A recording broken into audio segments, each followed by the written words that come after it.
এবার হয়েছে তো প্রধান উপদেষ্টা ডক্টর মোহাম্মদ ইউনূস সাহেব বাউলদের উপরে যারা হামলা করেছে তাদেরকে গ্রেফতার করার নির্দেশ দিয়েছি।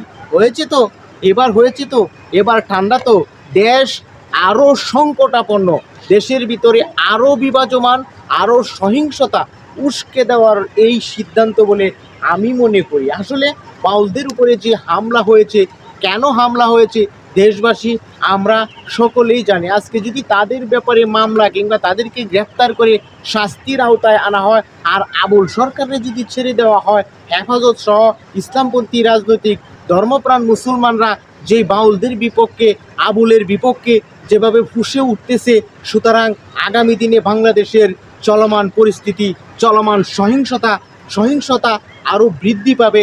সুতরাং সুষ্ঠু সমাধান, দেশের স্থিতিশীলতার স্বার্থে সকল রাজনৈতিক দল কিংবা বাউল সংগঠন কিংবা বাউল গ্রুপ কিংবা ধর্মপ্রাণ মুসলমান ইসলামপন্থী রাজনৈতিক দল, আইন শৃঙ্খলা রক্ষাকারী সরকার সকলকে একটি ঐক্যবদ্ধভাবে একটি প্ল্যাটফর্মে এসে আজকে একটি সিদ্ধান্ত নিতে হবে।